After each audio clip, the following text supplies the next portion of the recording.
মাংসের ভিতরে চালের গুঁড়ি দেওয়া হয়, এটা শোনার পর খুবই অদ্ভুত লেগেছিল। কিন্তু বউ হয়ে আসার পরে যখন দেখি যে এইটা এইখানের খুবই ঐতিহ্যবাহী একটি খাবার আর প্রত্যেকটা মানুষই খুব মজা করে এই খাবারটা খায়, তখন আসলে নিজের কাছেও ভালো লেগেছে।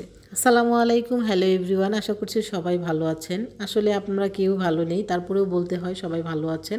আলহামদুলিল্লাহ তো বলতেই হবে, আল্লাহ যে অবস্থায় রাখুক না কেন। আমাদের দেশে অবশ্যই সারা দেশে কারফিউ চলছে, ইন্টারনেট বন্ধ, আমরা সবাই জানি। তারপর আমি ভিডিওটা করছি, আসলে ভিডিওটা পাবলিশ করতে পারবো কিনা সেটাও জানি না। আসলে দেশের এই পরিস্থিতিতে কবে নাগাদ ইন্টারনেট চালু করে দেওয়া হবে, সবকিছু আগের মতো স্বাভাবিক হবে, আমরা কেউই কিন্তু বলতে পারছি না। তারপরে ভিডিওটা করে রাখা। যাই হোক, সকাল সকাল আমরা সবাই নাস্তা করে নিলাম। আজকে পরোটা আর সবজি করেছিলাম, যেহেতু বন্ধের দিন, কারণ হচ্ছে সারা দেশে কারফিউ চলাতে অফিসও কিন্তু বন্ধ। তাকরিমের বাবা বাসায় আছে। এরপর তাকরিমের জন্য খাবার তৈরি করে নিলাম। তাকরিমের জন্য আজকে একটু ওটস করেছি। আমরা নিজেরা নাস্তা সেরে তাকরিমকে খাওয়িয়ে এবার আমি দুপুরে রান্নার জন্য রান্নাঘরে চলে আসছি। আর যেহেতু তাকরিমের বাবা বাসায়, তাহলে তো স্পেশাল কিছু রান্না করতেই হবে।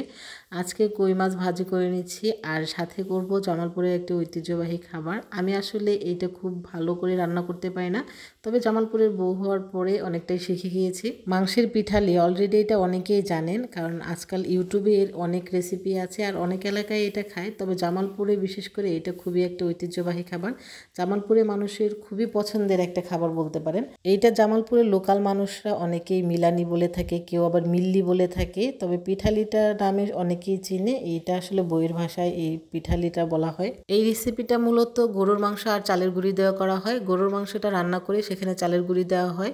প্রথম যখন আমি এটা শুনেছি আর খেয়েছি, কেমন যেন অদ্ভুত লেগেছে যে গরুর মাংসের ভিতরে আবার চালের গুঁড়ি কিভাবে দেয়। আমি যেহেতু জামালপুরের বউ, আর জামালপুরের খুবই ঐতিহ্যবাহী খাবার এটা, শ্বশুরবাড়িতে আসার পর এই খাবারটা খেয়ে আমারও ভালো লেগেছে। কিন্তু আমাদের এলাকায় এই খাবারটার খুব বেশি একটা প্রচলন নেই। তো আজকে যেহেতু ছুটি, অফিস নেই তাকরিমের বাবা, তাই বলছিল যে একটু পিঠালি রান্না করে দিতে। আমি কিন্তু আসলে এটাতে এত এক্সপার্ট না, তবে কিছুটা শিখেছি আমার শ্বশুরবাড়ি থেকে এটা শেখা।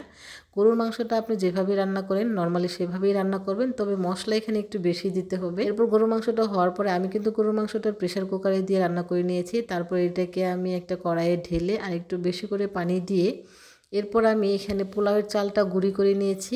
গুঁড়াটা হচ্ছে পানি দিয়ে একটু গুলিয়ে এবার মাংসের ভিতরে দিয়ে দিচ্ছি। দেখতেই পাচ্ছেন মাংসটা রান্না করে এই মাংসের ভিতরে আবার পানি দিতে হবে একটু বেশি করে, যেহেতু এখানে চালের গুঁড়া দেওয়া হবে। চালের গুঁড়া দেওয়ার ফলে এই জিনিসটা অনেক ভারী হয়ে যাবে, মানে ঘন হয়ে যাবে। চালের গুঁড়িটা দেওয়ার পর এটা অনবরত নাড়তে হবে, যাতে করে চালের গুঁড়িটা গুটি না বেঁধে যায় আর মাংসের এই পানির সঙ্গে ভালোভাবে মিশে যায়। আসলে আমি এখানে কোনো রেসিপি শেয়ার করছি না, আমি আজকে রান্না করছি সেটাই আপনাদের সাথে দেখিয়েছি। এই রেসিপি অনেক ইউটিউবে দেওয়া আছে, আপনারা চাইলে দেখে নিতে পারেন। আমি তো আগেই বলেছি এই রান্নাতে আমি খুব বেশি একটা এক্সপার্ট না, তবে মোটামুটি শেখার চেষ্টা করেছি যাতে করে তাকরিমের বাবাকে রান্না করে খাওয়াতে পারি। যাই হোক, আমার রান্নাটা শেষ। আপনারা কে কে এই মিলানি বা পিঠালি খেয়েছেন কমেন্ট বক্সে জানাবেন। আজকের ভিডিওটা এই পর্যন্তই। সবাই ভালো থাকবেন, আমাদের জন্য দোয়া করবেন। আল্লাহ হাফেজ।